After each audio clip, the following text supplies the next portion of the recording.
Hello YouTube, you got me, VGH here, once again with another Palworld TCG simulator preview of the Dark type card.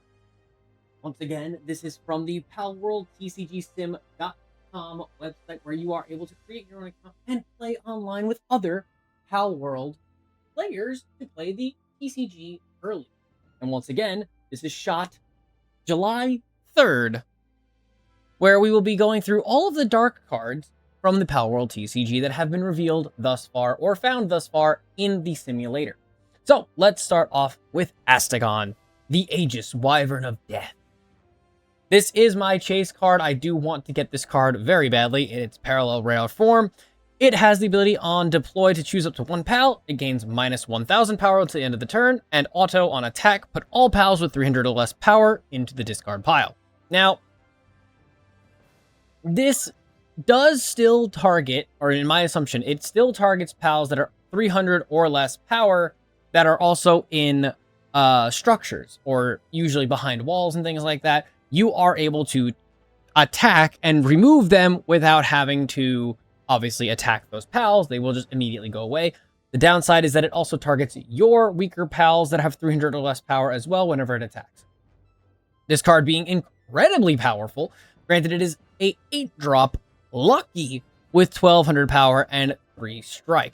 The power cost of itself, the power cost for an 8 should be higher than 12, but as a lucky with 3 strike and an ability to weaken one of your opponent's pals to, well, less than 300 and then immediately delete it without it being able to block, it's very, very powerful. Its parallel looks insane as well. Next up is the Black Marketeer, a 5-drop that says choose up to two pals without interrupt from your graveyard and return them to your hand, and it becomes nighttime until the end of the opponent's next turn. There are very few cards that work with night, and I haven't really seen too many myself besides the Black Marketeer. But I was informed before making this video that apparently nighttime is a very fun gimmick that adds a lot to the game. So now we're going to need tokens for how many logs you have, how many fruits you have, and whether or not it's day or nighttime cycle in the Palworld TCG, which I think is actually really, really cool. We have Blaze Howl Noct, a 6-drop that does have the interrupt effect. 6-drop 900 with 2 strikes seems like it's kind of the world effect. Every character and every class or every type of card has a 6-drop interrupt that has 900, it seems. So everyone's kind of balanced on that interrupt scale. There's usually like a smaller one too, like a 3 or 4 drop that has interrupt as well in every class. So interrupt, easily, very good concept, very good play. 2-drop Butcher's Knife that states rest this card. By the way, it is a gear, so it is repeatable. Then choose one of your pals and butcher it. You reveal the top 3 cards of your deck. You choose one of those cards and add it to your hand, and then put the rest into the graveyard. Now, if there are cards that say when this card is sent to the graveyard, X effect happens, Butcher Knife might be pretty solid. Although, of course, we haven't gotten through most of the dark cards, so we need to find out first. Next up, Cognito with Stealth. Basically, it just states it cannot be blocked. 4 cost, 300 attack with 2 strike. Being as it cannot be blocked is pretty impressive in and of itself. Obviously, your opponent can still play event cards, but it can't be blocked, so you can go directly to your opponent's face with it. Same thing with Cognito Hat, by the way. It is a gear that states tap this card, give one pal plus 200 and stealth until the end of the turn. Stealth again. Your opponent cannot block it. So you can just have a gear that gives the ability of Cognito to anybody. Next up is Daydream. It says continuing. I'm sure that that's not properly fixed, but it is a 3-drop with 400 power, stating nocturnal if it's nighttime plus 300. So it's a 3-drop 700 at night, which is very powerful for a 3-drop. We also have the 2-drop Daydream First Slumber that also states nocturnal at night plus 300. So as of this moment, we only have the Black Marketeer that changes it to nighttime and Daydream that can gain benefit off of nocturnal.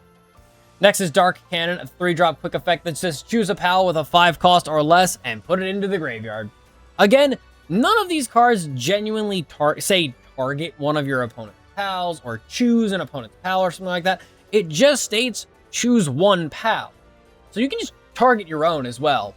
So like I said, same thing with like butchering. If you can take out one of your own guys and it has an in-graveyard effect, some people may want to use Dark Cannon. Target one of my own pals. Get it to get knocked out so that way I get its effect, you know? Make it attack, use Dark Cannon to destroy it so that way the in-graveyard effect triggers, and get your value out of it, you know? Depresso, the 2-drop late night hustler, also has Nocturnal.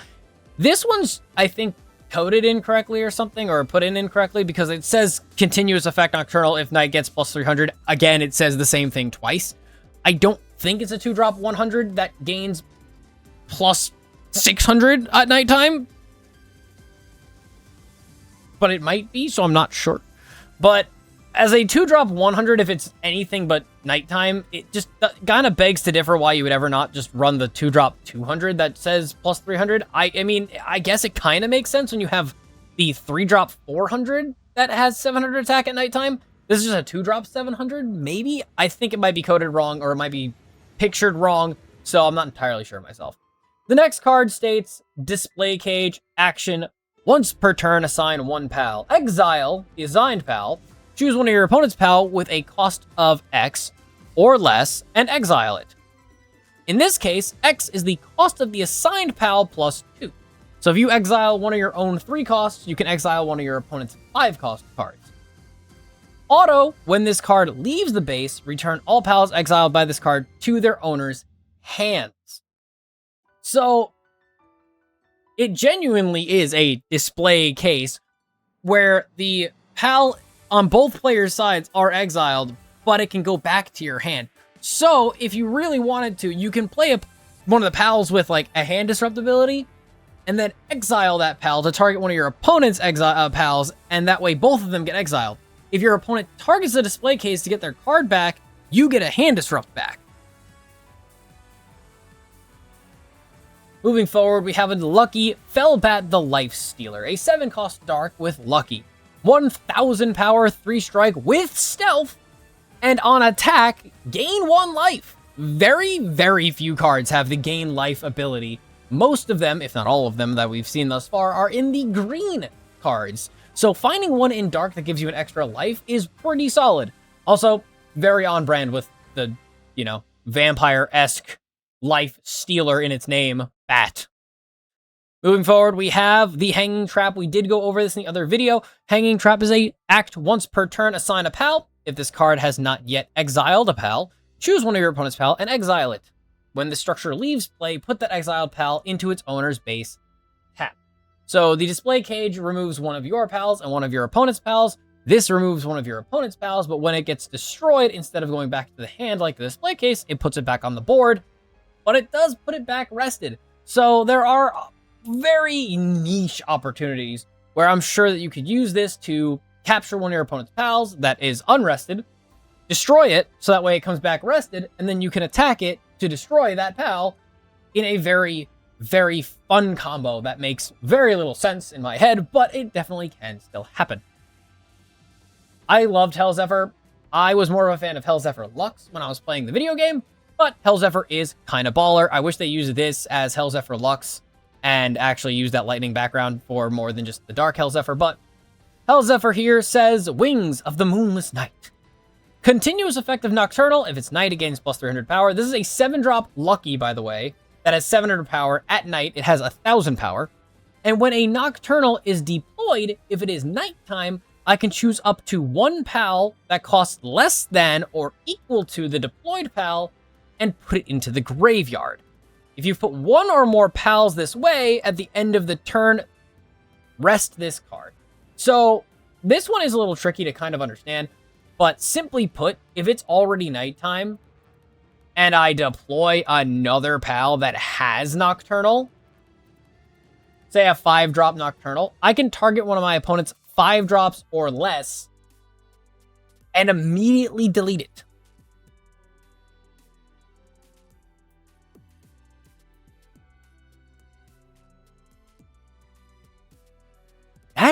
crazy.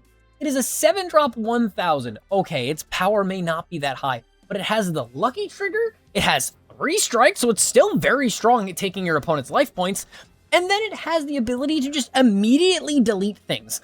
Now, of course, we haven't run into too many Nocturnals yet. It's literally only the Daydream 3 and 2 drops. But I'm sure as more cards come out, in future sets even, more things are going to have Nocturnal. Next up, we have Hookrates, the 2-drop 3, which is just basically this, starter pal to make things. It only has harvesting, so it's not really crazy at being a construction pal or anything, but it does exist. The 5-drop 9, Incineram, Lurking Stalker, which this one does have kindling, crafting, collecting, and transporting, so it has quite a few options. So, again, another pal that I think is kind of like a cloak that goes over all the different colors of pals, where it's just a 5-drop 9 that has a bunch of stuff it can do with no effect, so that way you can just use other structures. Catriss's Abyssal Sorcerer, a 6-drop lucky. Once per turn effect, says butcher one other pal that you control. This card gets 1000 power and strike +1, so you have a 19 strike 3. Until the end of the turn, auto, when your pal is butchered, choose up to 1 cost X normal pal from your graveyard and deploy it in the rested state. S is equal to the cost of the butchered pal -1. So you have a butcher combo where you can use Catriss to butcher something to get 1900 attack, 3 strike, bringing out a neutral pal, which we'll be seeing in the next video. And then you can use the Butcher's Knife to rest the card, choose one of your pals and butcher it to reveal the top 3, choose one to add to your hand and rest and put the other 2 into the discard pile. So the discard pile can get boosted with more neutral pals by using the Butcher's Knife, where you can also get free draws, free adding cards to your hand, and freely getting a massive boost that can take out pretty big pals.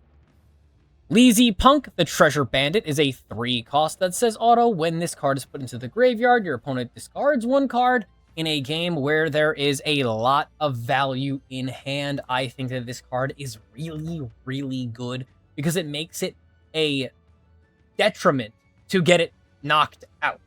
If you knock it out, I attack with Leezy Punk. My opponent blocks it. Leezy Punk gets to the discard pile. My opponent has to discard a card.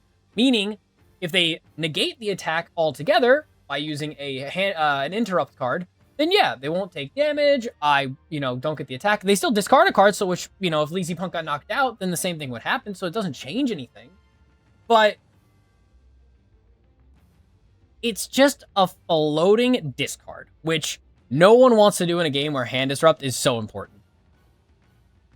A Loop Moon's it's like Glinting Moonlight, a 4-drop 500 with 2 strike that says auto on deploy. If it's night, choose up to 1 cost 6 or less pal in the stand state and put it into the graveyard. So if your opponent's trying to block something, if it is nighttime, you can use this to instantly delete it. Nighttime effects are pretty cool. It's difficult because it doesn't really change anything besides the fact that you have to get it to nighttime, and it doesn't stick around. Like, the other card only has it for like a turn. Lovander's Heartstealer, a 5-cost pal that says you may discard 1 card from your hand. If you discard it this way, gain 1 life, but that's only on attack. So, I mean, so far only 1 other pal gets a value with Catriss. If there are neutral pals in the discard pile, you can bring them back. So you can kind of do it, but it's a 5-cost 800. There are 5-cost 900s that are just kind of like slightly better, I guess. So it's kind of awkward. There are just better options, I think. The 8-cost Lylene Noct, the Providence of the Goddess. God, this thing is cool.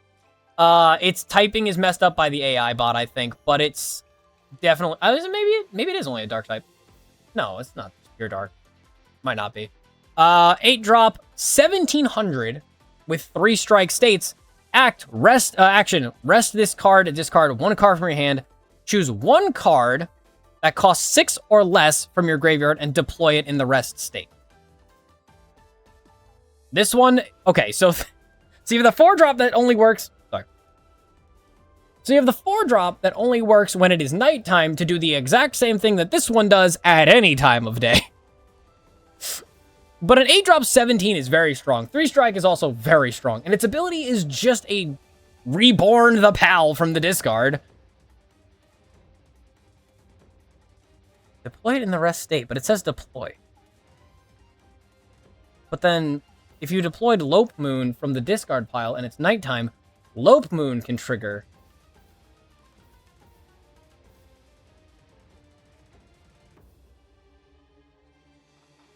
In the stand state and put it in the graveyard. Okay. So you could genuinely just do Lylene into summoning Lope Moon, and if it's nighttime, Lope Moon can instant take out a 6-drop or less. There's probably a lot of silly combos where you can just remove things very easily like that. That is hysterical. You also have Mawraith, the Twilight Messenger, a 6-drop 900 that states, while this card is in the rested state, it is nighttime. Oh, wow. Continuous effect. If it is night, all of your opponent's pals get minus 200 power. Wow. It's a 6-drop 900 that gives you the effect of nighttime at all times, while also having the ability to minus your opponent's attack? 6-drop 9? That's still strong because of the minus 200. Other 6-drops won't be able to take this thing out so easily. That's really good. I wonder if I have multiple of these on the board, if it actually like, stacks.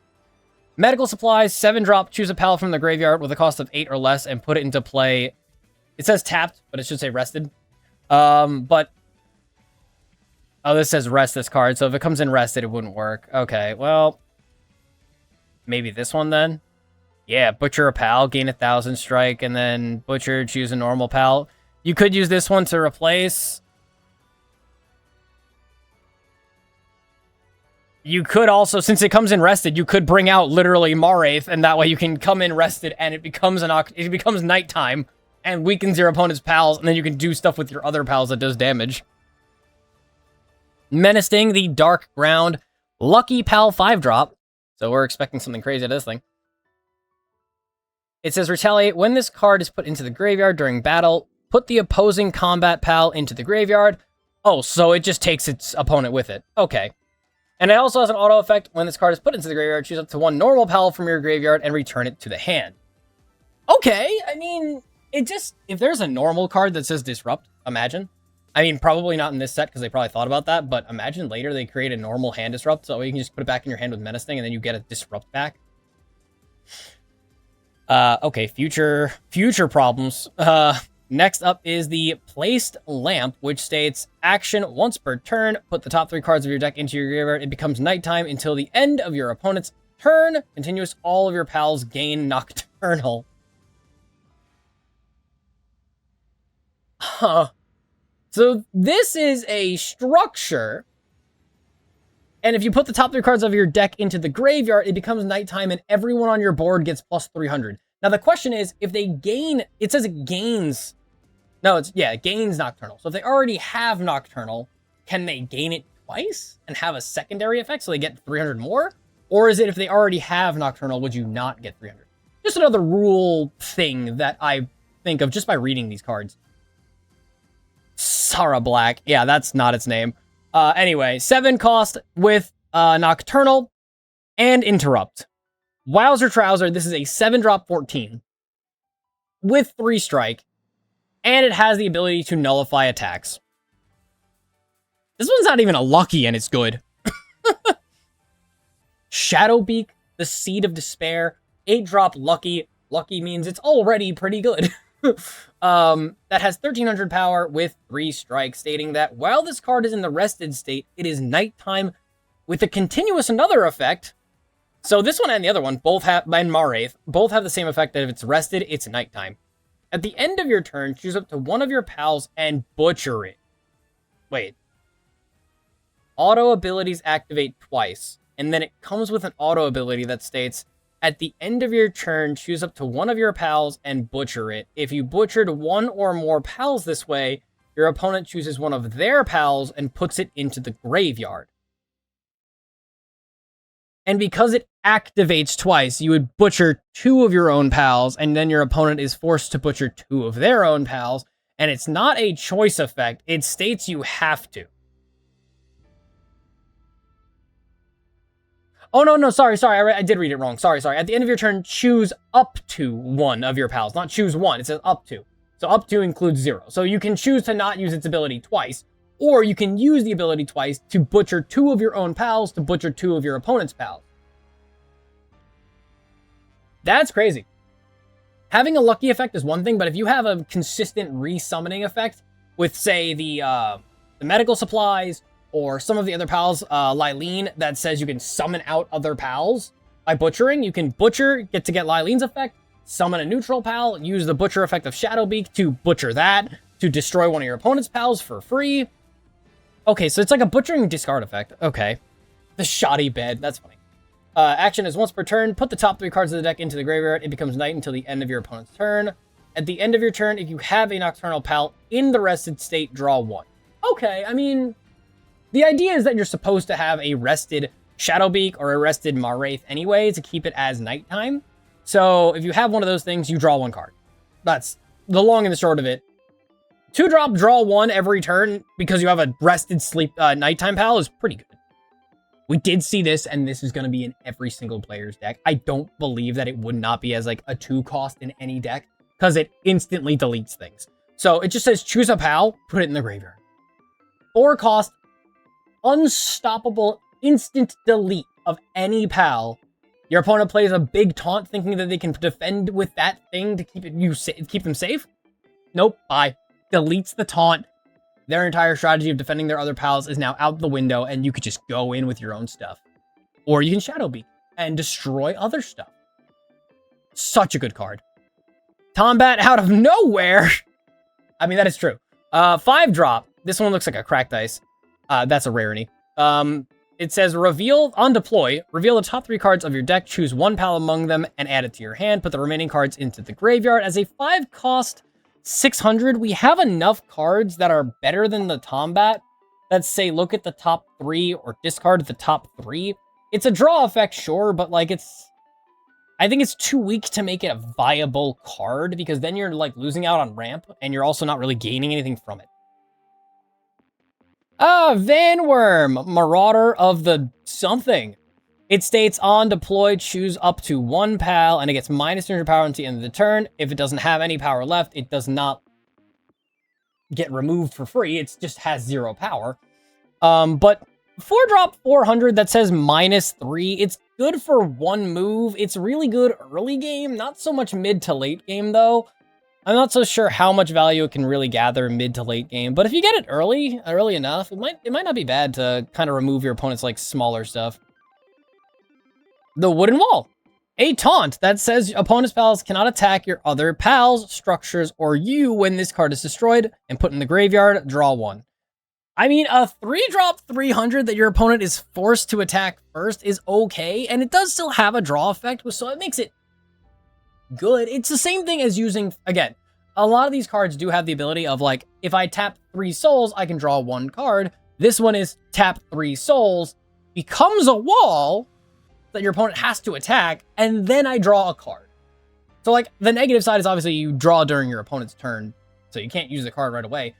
But it also still gets you that same effect of drawing a card. You just have something as a bonus instead of just using the tap 3, draw 1. And the last card is Zoe's Strategy. Still not sure if Palworld wanted it to be called Zoe or Zoe. I know you can spell Zoe, Z-O-E, and it pronounces as Zoe. Not quite sure. Pretty sure it's Zoe. Zoe's Strategy has a lot of text here, but it says choose one of the following. Opponent loses up to 5 total wood or fruit. It's devastating in some gameplay. Return 1 pal from the discard pile to the hand. And then an opponent discards 1, which is crazy because you can build an entire strategy around Zoe and Lazy Punk, which just says make your opponent discard a bunch of stuff. And then, or discard 1 of your pals, then discard 1 of your opponent's pals. Okay, yeah, that text under the card is not entirely correct. It states more specifically, choose 1 of your pals and butcher it. If you butchered 1 or more cards, choose 1 of your opponent's pals and put it in the graveyard. That's what it specifically says.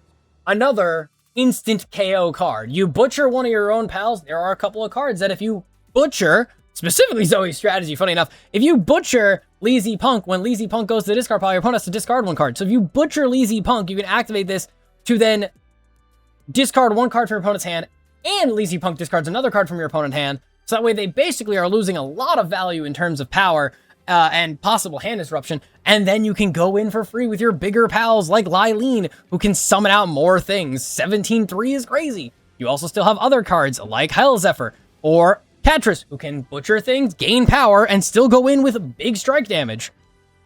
I think Dark is like severely balanced, if it makes sense. It's not as crazy as I think Blue.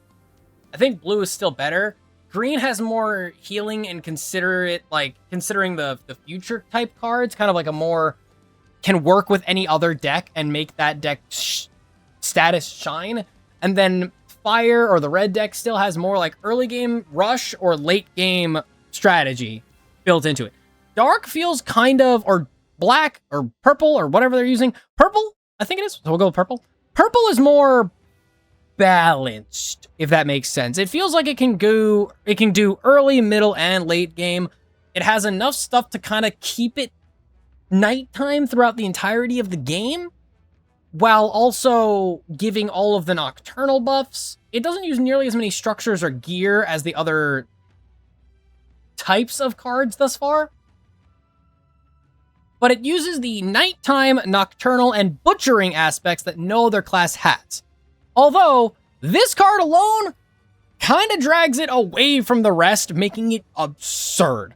Just being able to delete one thing for 4, sure, you don't get any extra value out of it, but paying 4 cost to remove your opponent's 8 cost that they just played last turn just seems always strong. Yes, it's 4 mana to do it, or 4 souls to do it.